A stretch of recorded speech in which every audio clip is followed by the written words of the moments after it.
욥기 7장 1절부터 6절까지입니다. 세상에 있는 인생에게 전쟁이 있지 아니하냐. 그날이 품꾼의 날과 같이 아니하냐.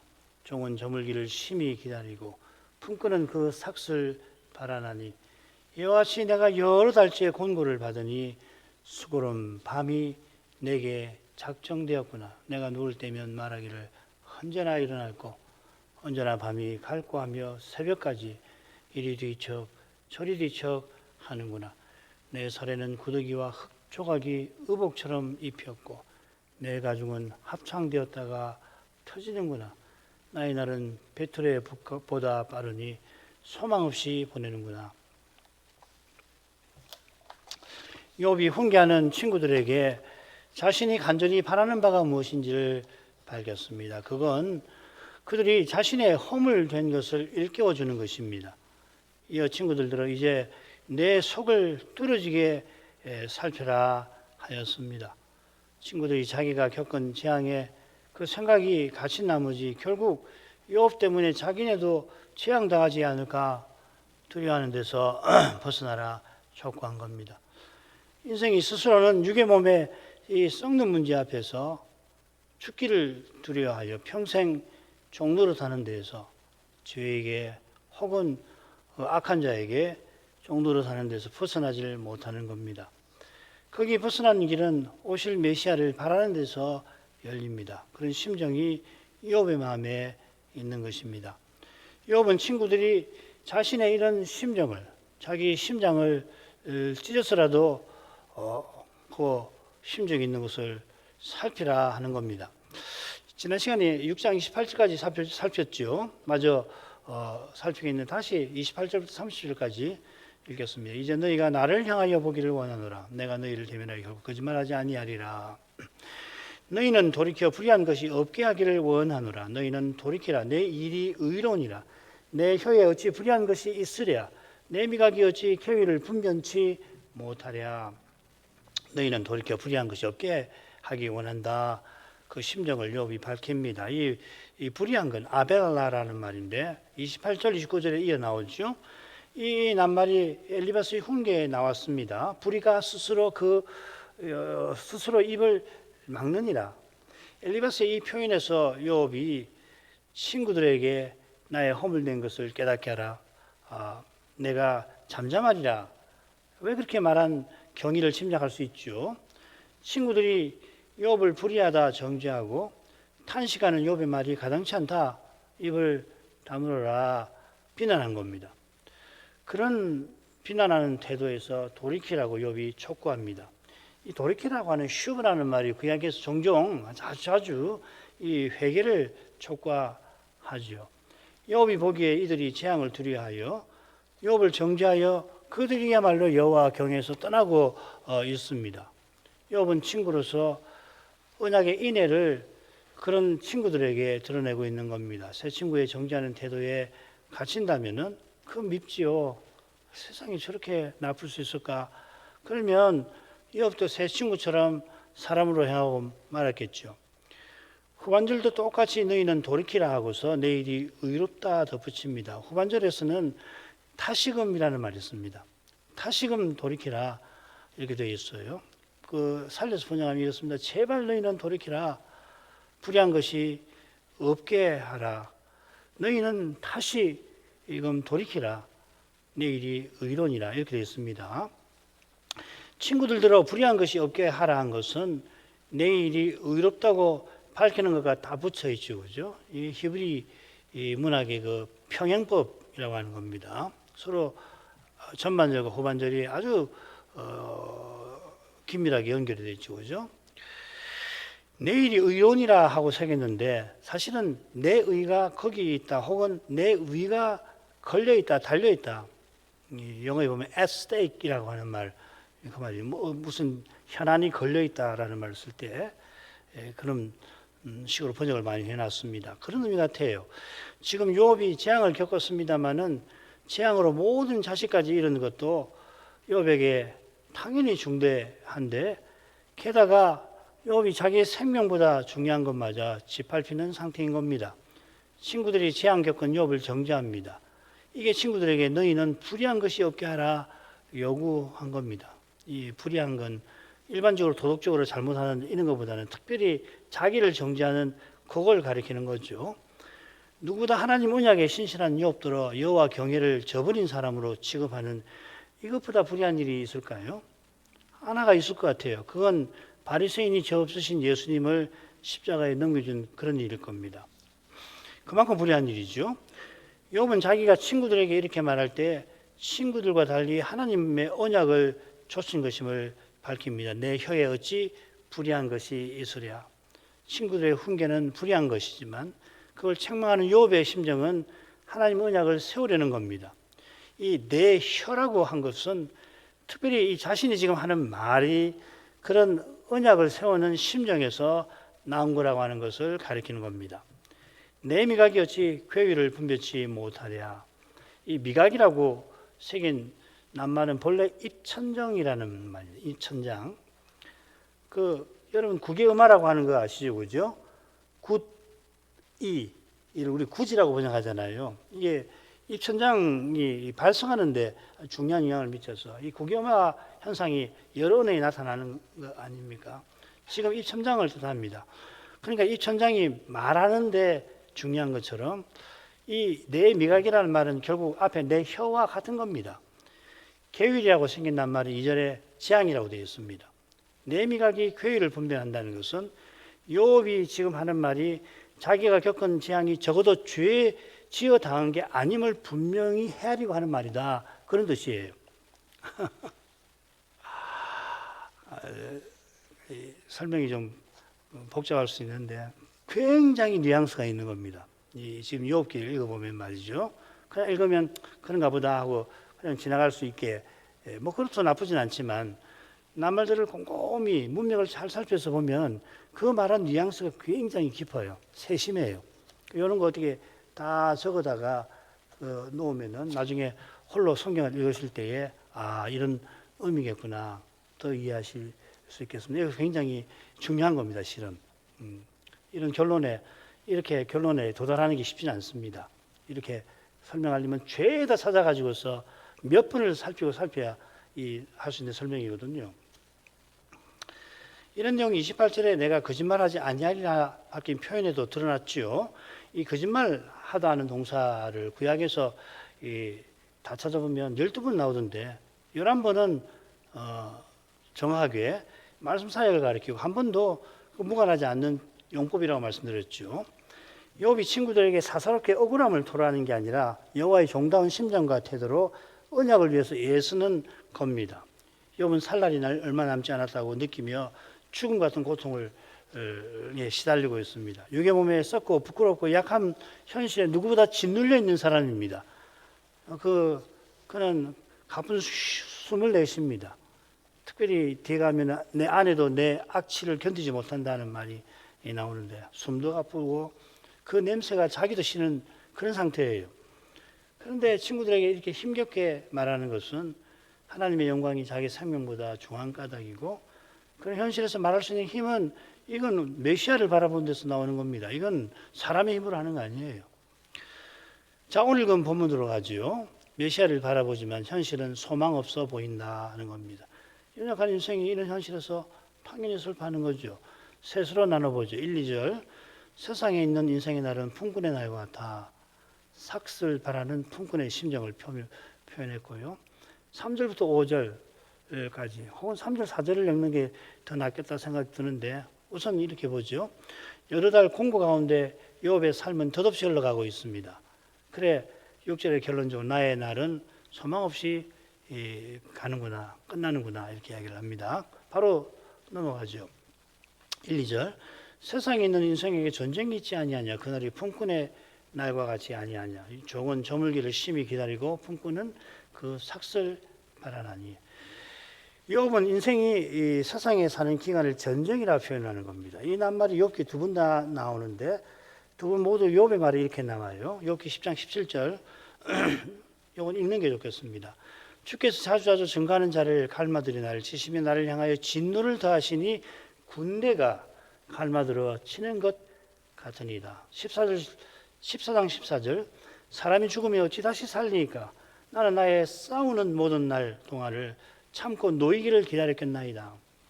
이 욥기 14장 14절이 지금 살피는 자라고 매우 비슷한 내용을 갖고 있습니다. 이 14장 6절에 가보면 품꾼이 나와요. 품꾼같이 그날이 하루가 마치게 하옵소서. 욥은 자기의 삶이 허무하게 끝나지 않기를 바라는 거거든요. 품꾼이 날이 저물면 품삯을 마침내 받듯이 나의 삶도 그렇게 되기를 바라는 거죠. 이 부분에서 같은 심정을 1, 2절에서 드러내는 거 아닙니까? 그런 심정이 간절한 것은 당면한 현실이 간절히 바라는 것과 정반대인 것과 붙어 있습니다. 이 점이 싸우는 날, 전쟁이라는 표현과도 연결이 됩니다. 이 전쟁이라고 새긴 낱말, 이 차바라는 말인데 10장 17절에서는 군대라고 번역이 되어 있고 가장 흔하게 군대라고 번역합니다. 여러분 이 낱말을 알고 계시는데 만군의 여호와 할 때 그 군입니다. 군대. 모든 군대 하나님. 야훼 짜바오트라고 그러거든요. 이 짜바오트, 이 복성입니다. 짜바의 복수입니다. 주께서 증거하는 자들을 통하여 자기를 치신다는 것은 필시 친구들의 집요한 훈계와 정죄로 자신이 극심한 고난에 시달린다는 말이겠죠.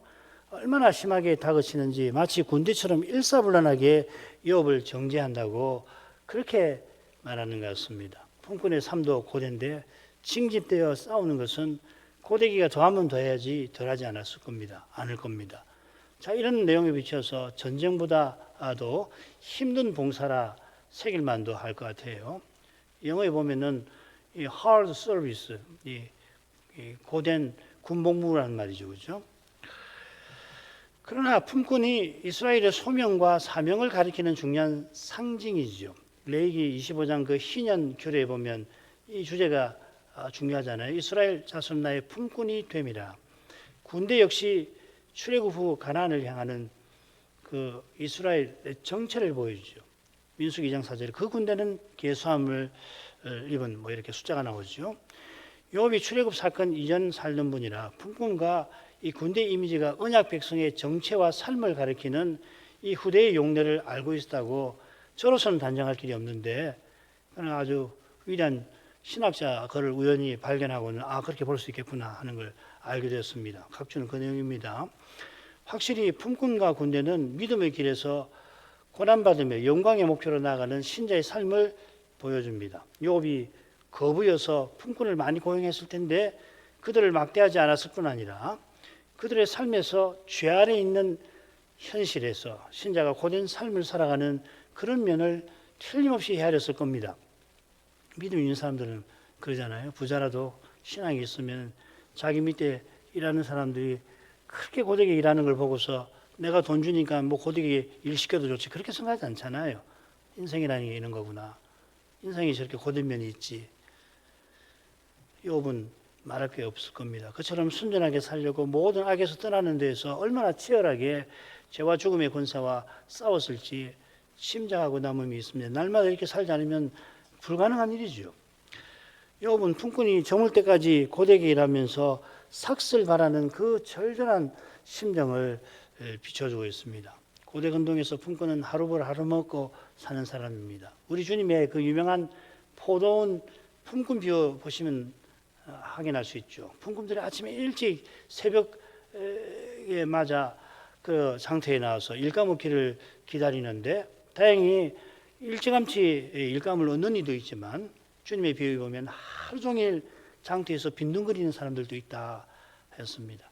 그런 사람들을 보던 주인이 일감을 주어서 먹고 살게 할 만큼 한 데나리온을 주잖아요. 비유에서는 주님 없이 인생은 아무 보람 없이 살다가 삶을 마감할 뿐인 것입니다. 주님께서 그렇게 사랑이 많은 보던 주인처럼 우리를 대해 주시는 거 아니에요? 죄와 죽음의 권세 아래 인생은 이렇게 비참합니다. 고대 근동의 품꾼보다 피할 수 없이 비참한 것이 죄와 죽음의 권세 아래 있는 인생인 겁니다.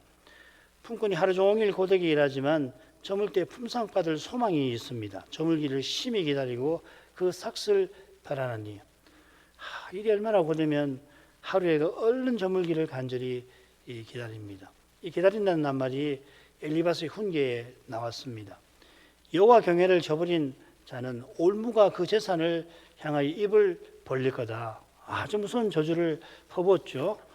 욥은 그런 재앙을 겪은 자신이 마치 해산하는 여인이 고통에 숨을 헐떡이는 것처럼 한 줄기 소망을 처절하게 갈구한다고 토로합니다. 지금 이 따옴표 한 것은 같은 낱말입니다. 여기 기다린다는 말을 이렇게도 쓰고 저렇게도 쓴다는 겁니다.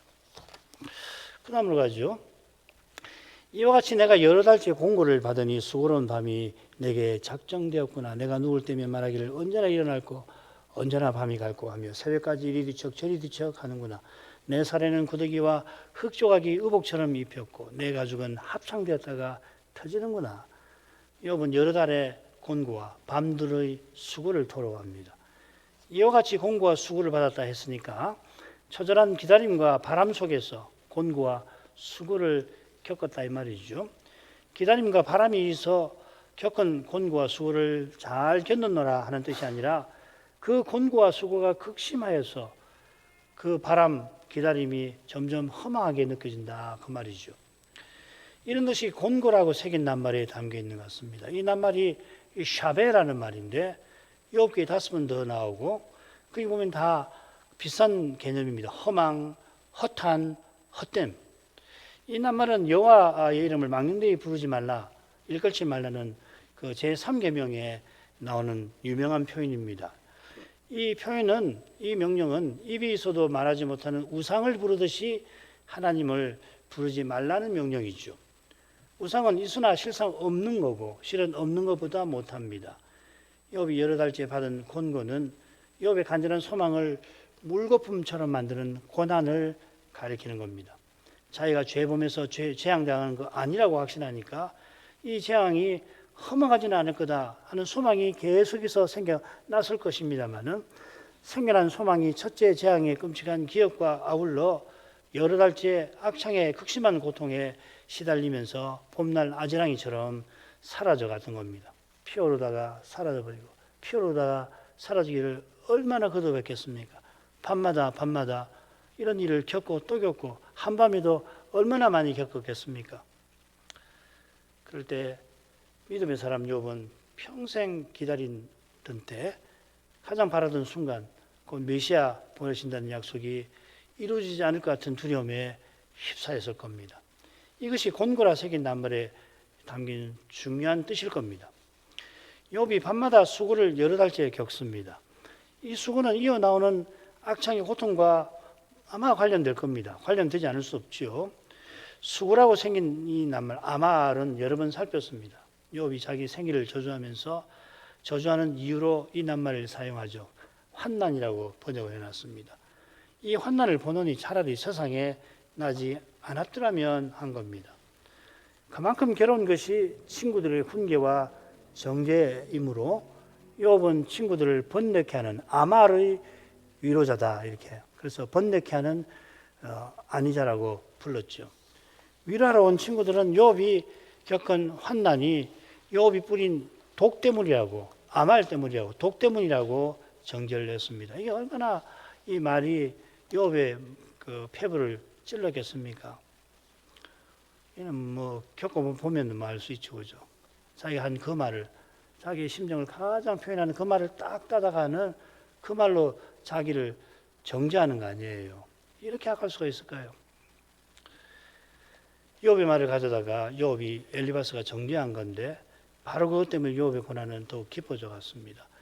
욥의 심정이 얼마나 힘들고 괴로운지 이미 짐작됩니다만은 사용된 동사에서 욥의 절망이 생생히 드러납니다. 동사가 둘이죠, 그죠? 받으니 작정되었구나. 이 두 동사는 각각 욥기에 군대와 품꾼의 이미지와 딱 붙어 있는 겁니다. 작정되다 하는 말이 마나라는 말인데 군대에 징집하는 데 쓰는 말입니다. 징집한다는 말입니다. 품꾼은 이스라엘에서 기업을 받지 못한 사람이죠. 이 받는다는 말이 기업 받는다 하는 말입니다. 영어로 inherit입니까? 이스라엘이 가나안에서 기업 받는데 이는 여호와께 품꾼인 사실과 붙어 있습니다. 가나안은 하나님의 소유고 거기서 이스라엘은 품꾼처럼 맡은 일을 행할 뿐입니다. 이런 배경에 비추어서 욥의 힘들고 괴롭고 특히 절망적인 심정을 살필만 합니다. 그러니까 이 문학적으로도 얼마나 이 욥기가 뛰어난지 모르겠어요. 이런 건 정말 이런 건 번역을 살리면은 기가 막힐 것 같아요. 그럼 읽으면서도 이게 뭐 보통 말이 아니구나. 시로 치더라도 이 보통 이 용어나 이미지 활용이 뛰어난 분이 아니구나 이걸 알 수 있잖아요.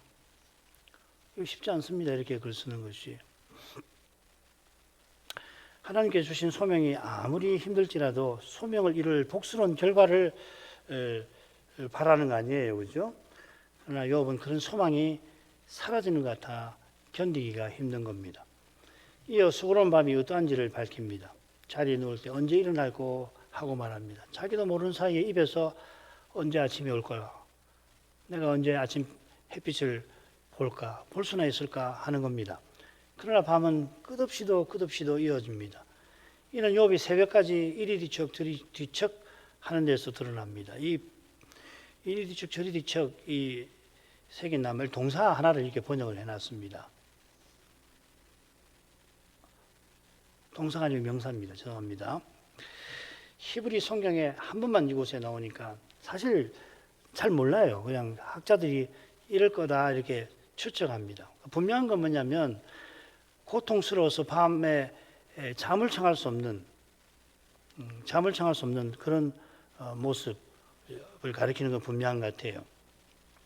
이 고통이 아마 오절과도 붙어 있겠죠. 악창이 너무 심해서 한자세로 가만히 누워있질 못하니까 밤새 계속해서 몸을 뒤척였을 것도 같습니다. 그걸 가리키는 것도 같은데 보십시다. 이런 상태만으로도 사람은 그 마음이 실로 괴로울 텐데 욥은 신체적 고통에도 잠을 자려는 이 본능적 욕구에 시달려서 정작 잠들지 못하는 현실 문제에 무감각해진 자기 모습에 비참했을 겁니다.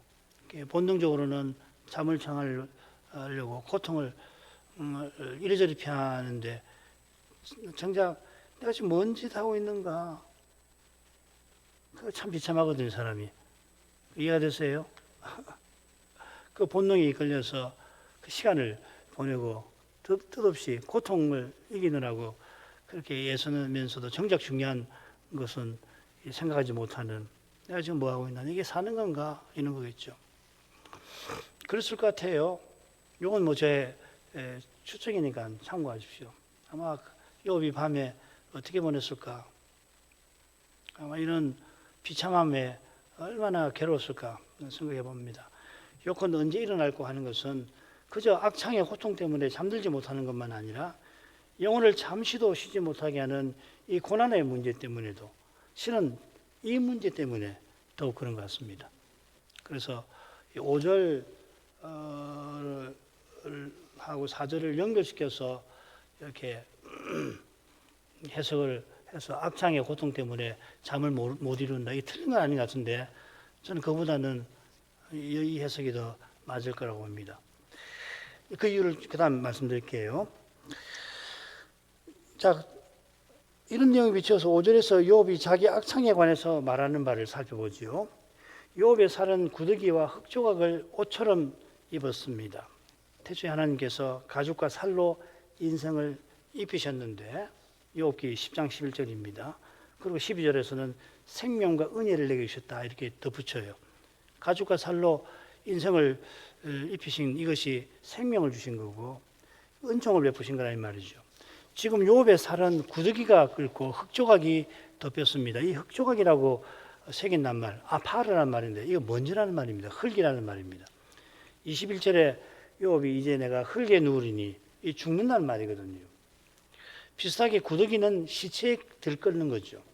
욥 17장, 24장 이런 데 보면 이 무덤하고 두 구더기를 나란히 언급해서 여기 구더기는 죽음의 이미지죠. 그죠?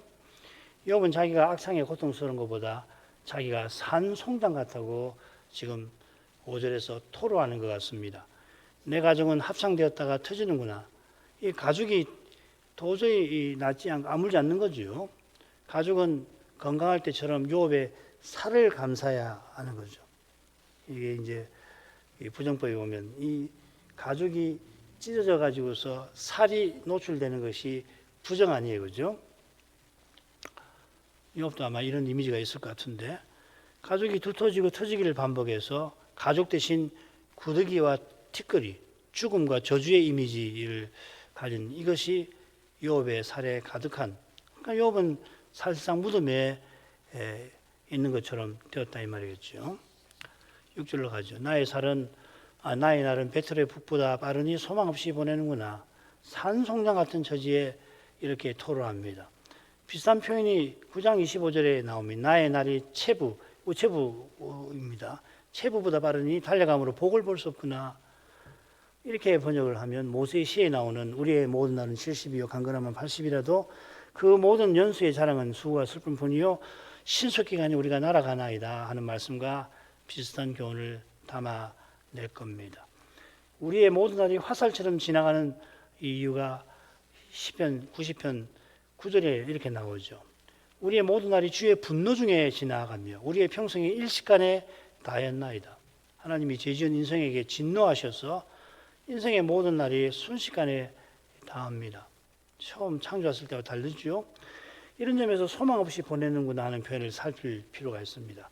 사역을 하면 이렇습니다. 나의 날은 소망 없이 끝나는구나. 이렇게.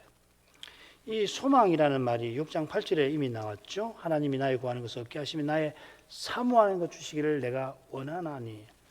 여기 6장 8절에 욥이 사모하는 것은 하나님이 속히 자기 생명 거두어 주시는 거죠. 더는 고난을 견딜 기력이 남지 않은 현실에서 얼른 벗어나게 해주시기를 욥이 원했던 겁니다. 바랐던 겁니다. 여기는 소망 없이 끝난다고 했으니까, 앞에는 소망을 말했고 여기는 소망 없이 끝난다고 했으니까 얼른 정반대 같지만 실은 똑같은 거죠, 그죠? 품꾼이 저물기까지 수고하며 품삯을 바라는 것처럼 욥은 평생 이생에서 바라던 게 있습니다. 평생 하나님을 가까이 하며 그 언약 지키며 언약의 하나님을 즐거워하는 거죠. 시편 16편에 이런 심정이 잘 드러납니다. 여호와는 나의 산업과 나의 잔의 소득이시니 나의 분깃을 지키나이다. 내게 줄로 재어진 구역은 아름다운 곳에 있으며 나의 기업이 실로 아름답도다. 욥이 동방 사람 중에 가장 큰 자였지만 많은 재물에 마음이 빼앗겨 교만하지 않고 하나님이 주신 사실에 감사하고 주신 하나님께 모든 기쁨을 두고 살았습니다. 주밖에 나의 복이 없나이다 하는 심정이죠. 그래 땅에 있는 성도는 존귀한 자니 나의 모든 즐거움이 저에게 있도다 고백하며 자기가 돌보는 부족이 이 언약의 아름다운 사회를 이루어가는데 힘썼을 겁니다. 아브라함처럼. 이런 사실이 욥기 31장에서 확인됩니다. 한번 쭉 볼게요. 자기가 거짓말하거나 속이거나 공정한 저울을 사용했다. 이웃의 아내를 탐내거나 음란한 행동을 하지 않았다. 종도 자기처럼 하나님의 피조물이므로 어려운 일을 당할 때 내가 그 사정을 살폈다. 고아나 가부나 헐벗은 자, 굶주린 자를 내가 무시하지 않고 지나치지 않고 도왔다. 원수나 타인의 고통을 기뻐하거나 저주하지 아니하였다. 나그네와 이웃을 내가 환대하였다 하고서 하나님 앞에 쭉 밝히는 내용이 나와요. 요거는 인애와 성실의 삶을 산 거죠. 이렇게 살아갔던 비결이 앞에서 인용하지 않은 구절에 이렇게 나와요. 자기 길을 감찰하시는 하나님을 늘 바라보느라고 31장 처음에 밝힙니다. 그리고 가운데 가보면 내가 재물을 의지하지 않고 우상을 섬기지 않고 하나님을 전심으로 의지했습니다. 그리고 마지막에 보면 하나님께 자기 죄를 숨기지 않고 늘 하나님 앞에서 행했노라 그렇게 고백해요. 그러니까 앞서는 사람을 대하는 태도고 지금 뒤에서는 말하자면 골격처럼 하나님을 대하는 태도가 나오는 거 아니에요. 하나님을 늘 바라보고 하나님 앞에 행하며 하나님만 의지한 까닭에 성도와 이웃을 그가 사랑한 겁니다. 이런 거룩하고 아름다운 사이가 욥이 살면서 늘 바라던 겁니다. 우리도 그런지 않습니까? 이 짧은 생에 살면서 그리스도의 세계를 꼭 이루며 살았으며 하나님을 주일이면 다 와서 예배하고 그리고 그 주님의 영광을 뵙고 그 영광을 서로 드러내면서 그리스도의 사회를 한 번이라도 조금이라도 맛보고 살았으면 이게 우리 바라는 거 아니에요, 이 생에서. 이런 심정은 자연히 아브라함처럼 하나님이 경영하시고 지으실 터가 있는 성을 본향을 하는 것이에요. 이런 나라를 바라는 것은 그 나라를 세우실 메시아를 기다리는 것이기도 하죠. 아브라함이 하늘 본향을 향하면서 언약의 후사를 구한 바로 그 이유죠. 이런 점에서 모든 자녀와 모든 재물을 잃은 욥은 소망 없이 자신의 날이 끝났다고 탄식할 만하지 않아요? 메시아와 하나님 나라를 바라는 소망이 그렇다고 그의 마음에서 사라진 건 절대 아닙니다. 오히려 그 소망이 주의 은혜로 욥에게 늘 있어서 지금 그가 자기 날이 소망 없이 끝나가는 것 같은 고난의 현실을 겪는 거죠. 동일한 은혜가 있어 그가 자기 생일을 저주하면서 장차 구속주가 오셔서 평생 바라던 영원한 나라를 세워줄 것을 바랐던 겁니다. 욥기 3장에 보면 그런 내용이 나오죠. 돌려 생각하면 하나님의 은혜 없이 욥 스스로는 고난의 현실을 견딜 수 없습니다. 메시아가 장차 영원한 나라 세우실 줄 믿지만 눈앞의 현실이 너무나 힘든 탓에 믿음마저 무너질 것 같습니다. 자기도 모르게 주께서 내 생명 속히 거둬가 주셨으면 구했던 겁니다. 지금 살핀 부분도 비슷하지요. 삶이 세상 기준에 비춰 형통한 나머지 죄와 죽음의 현실을 외면하는 이는 욥의 탄식을 헤아리지 못할 겁니다. 그 이유가 자기 영광과 자기 행복을 추구하는 데 있는 겁니다. 이런 심정과 태도로는 그리스도의 십자가도 제대로 깨달을 수가 없어요. 불가능합니다. 자기 십자가가 뭔지도 모르고 지지도 못합니다. 욥은 누구도 지지 못하는 그런 자기 십자가를 지고서 그 믿음의 길을 구속 역사의 퍽 이른 시기에 걷고 있는 겁니다. 더는 견딜 기력이 없다고 토로하는 그를 하나님은 메시아를 통해서 견디게 하시는 겁니다. 이런 신비한 일이 신자의 삶의 끝까지, 우리 생의 마지막까지, 교회 역사의 마지막 순간까지 이어질 것입니다. 그 일의 신비함이 오실 메시아, 다시 오실 그리스도에게 나타납니다. 정도하죠? 기도를 좀 읽겠습니다. 욥이 나의 날이 소망 없이 끝난다며 탄식합니다. 자기 생일을 저주한 것과 비슷합니다. 그가 지금 말하는 소망은 재앙 겪기 전에 그가 인애와 성실로 자기 부족에서 언약의 아름다운 울타리를 추구하고 그 울타리를 확장해서 낯선 이들에게도 원수에게도 확장하기를 힘쓴 그것일 겁니다. 욥이 살 날이 얼마 남지 않은데 다가 남은 날도 악창에 심각한 고통에 시달릴 뿐 아니라 재앙받는 이유를 알지 못해서 도무지 잠을 이루지 못하는 상태입니다. 이런 처지에서도 욥이 친구들에게 인애와 성실을 드러내려 하는 비결은 철인의 의지가 아니라 오실 메시아를 바라는 믿음에 있습니다. 그가 바라는 주께서 그를 붙드시고 이끄시는 데 있습니다. 이것이 바로 성도의 견인이라고 하는 겁니다. 견인이 의롭다 하심과 거룩하게 하심과 마찬가지로 하나님의 은혜입니다. 이 은혜의 신비는 신자의 인내를 통하여 소망을 이루시는 데 나타납니다. 이게 바울 사도가 힘써 전한 복음의 실질이죠. 그죠? 바울이 이신칭의를 전했습니다마는 그 원리적인 가장 중요한 거고 그 실질이 바로 여기 있는 거 아니에요. 이 실질이 우리 시대에도 절실합니다. 두 번째 기도 제목 같이 하나님께 아뢰도록 하겠습니다. 기도하겠습니다. 돌아가신 아버지, 욥이 잠을 이루지 못하는 영혼의 고통 속에서 필시 자기도 모르게 나의 날이 배틀의 북보다 빠르고 소망 없이 끝나는구나 탄식을 하였습니다만 그렇게 탄식하는 욥이 곧 죽는 순간까지 간절히 바라던 그 소망이었던 것이며 그가 어떠한 태도와 심정으로 이 소망을 재앙당하기 전에 추구했는지를 살펴보았습니다.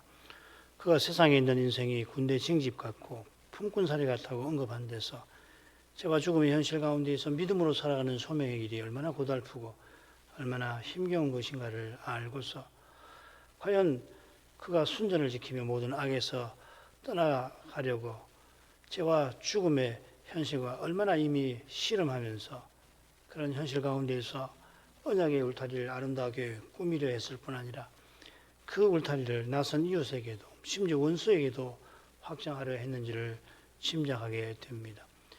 세 친구는 욥의 이런 믿음의 삶은 제대로 살피지를 못하고 않고서 그가 누구보다 창대하게 형통하게 살았던 것을 높이고 자기네도 그렇게 살기를 바랐던 탓에 욥이 급전직하에서 재앙을 거듭당하는 것을 보고는 자기네도 모르게 참수하는 사탄과 비슷하게 욥을 정죄하고 비난하면서 욥과 친분 때문에 자기들이 진노의 불똥이라도 자기들에게 튀지 않을까 바랐던 줄 믿습니다. 이런 모습에서 욥은 얼마나 좌절했을지 저희도 모를 수가 없나이다. 세상에서 가장 가까운 이인 줄 알았는데 세상에서 누구보다 욥을 정죄하고 괴롭혔으니 그들을 향하여 악감을 욥이 얼마든지 품을 만도 한데 그들이 욥을 여호와 경외를 저버린 자로 취급을 하는데도 욥은 그런 태도를 보이는 그들에게 인애와 성실로 대하고 있나이다. 아버지여, 오실 메시아를 바라보게 하신 그 은혜 아니고서 탄식하는 욥의 입에서 나온 말을 어떻게 헤아릴 수가 있겠나이까. 사람이 보기에 욥이 평생 메시아를 바라며 하나님 나라를 추구했던 그 모든 일이 다 허망하게 될 것 같은 지경에 처한 것이 너무나 명백했고 욥 자신도 이제 살 날이 얼마 남지 않은 것을 직감하여 그렇게 토로한 것입니다만, 그러나 하나님은 그의 단식을 결코 헛되게 아니하신 줄 믿나이다. 그러한 단식이 역사에 끊어지지 아니한 만큼 하나님께서 장차 여호와의 종으로 세상에 오실 그 일을 성실하게 이루어 오셨나이다. 이제도 부활하신 여호와의 종께서 다시 세상에 오시는 그 약속을 이루어 나가실 때 이처럼 주를 믿는 믿음으로 고난당하며 주께 탄식하는 그 기도들을 외면치 아니하실 뿐 아니라 실은 주님이 그러한 탄식에 이르도록 친히 이끄신 것을 사도는 교훈합니다. 이런 신비를 맛보게 하셔서 이 하루도 이 두려운 시대에 합당한 심정과 태도를 취하면서 살아갈 수 있게 해주옵소서. 모든 것 다 주님께 맡기고 이 생명마저도 맡기고 우리가 평생 기다리고 바라던 그 일까지도 거룩한 교회로 서서 주의 말씀을 쫓아 주의 영광을 드러내는 그 사명까지도 하나님께 주님께 다 의탁하고서 다만 보이신 그 길을 가면히 걸어갈 수 있게 하시옵소서. 예수님 이름으로 기도합니다. 아멘.